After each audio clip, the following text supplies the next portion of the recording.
PT ABC adalah perusahaan yang berfokus pada bidang manufacturing dan dalam proses ekspansi bisnisnya membutuhkan mesin tinting baru.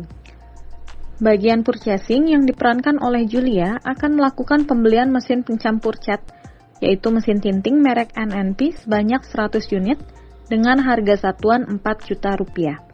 Atas permintaan dari bagian operasional yang diperankan oleh Balia, bagian purchasing membuat surat permintaan pembelian serta proposal dari vendor yang direkomendasikan oleh WOD Zainab selaku senior bagian purchasing. Selanjutnya, Julia melakukan perbandingan harga antar vendor yang ada dan menemukan kejanggalan. Julia mengetahui bahwa vendor yang direkomendasikan oleh WOD memiliki harga yang tidak wajar, sehingga Julia bertanya ke WOD, mengapa pilih vendor A, sedangkan vendor B lebih murah?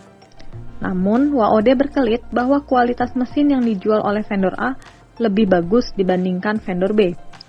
Karena Julia sebagai junior dan tidak memiliki bukti yang cukup, maka Julia memutuskan meneruskan proposal penawaran yang sudah disetujui oleh WOD ke bagian keuangan yang diperankan oleh Satria. Apakah yang akan dilakukan oleh Julia, WOD, Satria, dan Balia? Mari kita simak dialog dari pemeran kasus ini. Halo Kak Put, di kantor aku lagi butuhin mesin cat 100 unit. Kira-kira Kak Put ada barangnya nggak? Halo Nat, oh boleh. Mau mesin cat yang bagus atau biasa aja Nat? Jangankan 100 unit, 200 unit juga ada. Yang biasa aja Kak. Jangan lupa ya Kak, yang seperti biasanya. Siap, adalah buat nambahin ganti mobil. Oke Kak, aku aturin dulu ya. Oke, aku tunggu kabar baiknya ya Nat. Bye. Iya Kak, bye. Setelah itu, WOD meminta Julia untuk membuat PO ke vendor A sebanyak 100 unit dengan harga satuan 4 juta rupiah.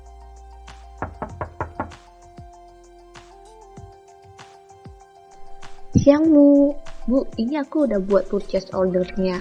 Tapi aku mau tanya ke Ibu dulu, ini nggak salah Bu, kita belinya di vendor ini. Kok harganya beda jauh ya sama yang ada di pasaran? Siang Ju, nggak salah kok. Ini vendor udah lama kerja sama kita dan kualitas barangnya lebih bagus dari yang ada di luar sana. Oh gitu ya Bu, baiklah saya coba kasih ke bagian keuangan dulu ya Bu. Terima kasih Bu. Ya Ju, oke.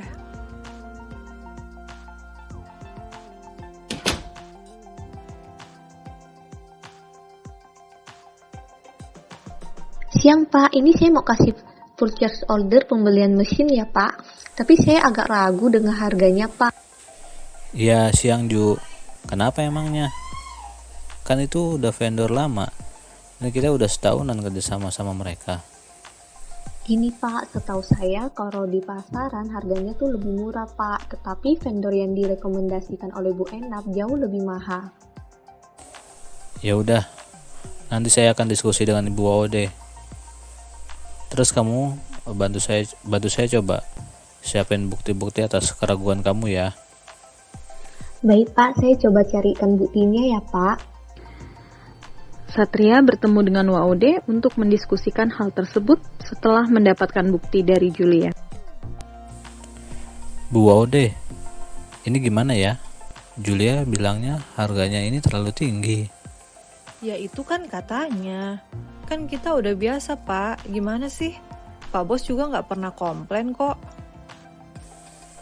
Yang ini bukan katanya lagi sih. Karena Julia udah kasih datanya ke saya. Waduh, gawat ini. Saya takutnya kalau sampai data ini ke tangan Pak Bos, kita bisa mati. Kan tiap beli dari situ saya pasti kasih duit bensin dulu. Masa Bapak nggak tahu sih? Oh alah Bu, saya pikir kamu ada bonus atau apa, ternyata dari uang itu toh. Kalau dari situ dan ternyata uangnya dari pembelian markup harga, saya nggak mau terima lagi. Sekarang terserah Ibu untuk transaksi ini. Saya nggak mau terlibat dan saya akan menyampaikan yang sebenarnya. Ya, kalau Bapak mau ngaduin ke Pak Bos, Saya bakalan ceritain yang kemarin-kemarin. Ya udah, yang kemarin biar saya yang terima konsekuensinya.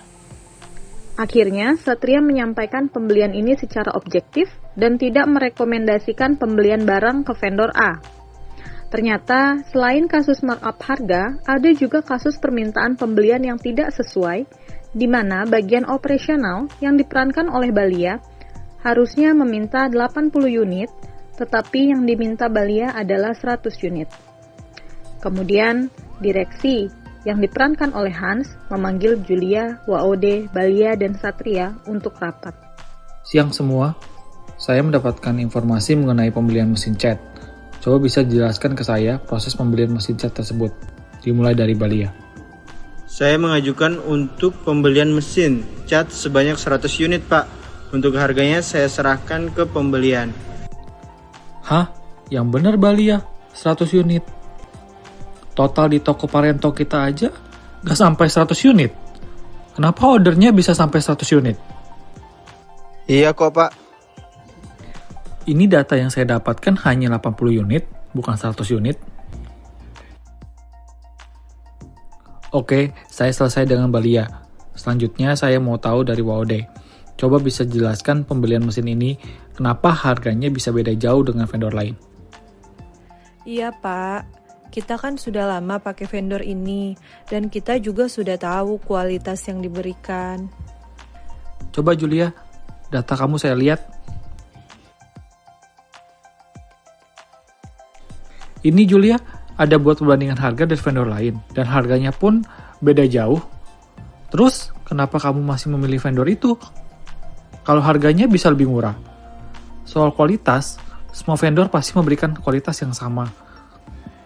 Iya, maaf Pak. Saya hilaf Pak. Saya janji tidak akan melakukannya lagi. Oke, saya sudahi meeting siang ini. Silakan ambil konsekuensinya di ARD. Terima kasih. Akhirnya, Waode diberikan punishment, dikeluarkan dari perusahaan, dan Balia diberikan SP2, serta Satria diberikan SP2 dan didemosi. Serta vendor A di blacklist dari daftar vendor PT ABC. Melalui fraud model STAR, bahwa setiap tindak kecurangan disebabkan oleh 1. Rasionalisasi atau secara sederhana adalah pembenaran yang dilakukan oleh pelaku. 2. Opportunity atau adanya kesempatan. 3. Capability, kemampuan untuk melakukan fraud. Yang keempat, pressures, karena adanya tekanan. 5. Lack of integrity, hilangnya integritas. Oke guys, jadi pesan dari cerita kita ini mencakup yang pertama yaitu mengenai fraud, yang kedua yaitu mengenai konflik. Seperti yang kita tahu, ada 5 macam konflik. Yang pertama, akomodatif. Strategi akomodatif mengharuskan salah satu pihak mengalah untuk bisa menyelesaikan suatu konflik. Yang kedua, menghindar. Strategi menghindari ini dilakukan dengan menghindari pengambilan keputusan yang mengakibatkan perpecahan, sehingga keputusan diputuskan oleh manajemen. Yang ketiga, kolaborasi. Kolaborasi dilakukan dengan mengintegrasikan ide-ide yang ditetapkan oleh banyak orang. Tujuannya adalah menemukan solusi kreatif yang dapat diterima semua orang. Yang keempat, kompromi. Strategi pendekatan kepada pihak-pihak yang berkonflik untuk mau mengalah. Yang kelima, kompetisi atau competing. Dari cerita yang tadi ditayangkan, yang paling sesuai yaitu competing. Gap di dalam organisasi dapat menimbulkan konflik destruktif, di mana pelanggaran ini keputusan manajemen yang paling tepat adalah melalui competing tersebut.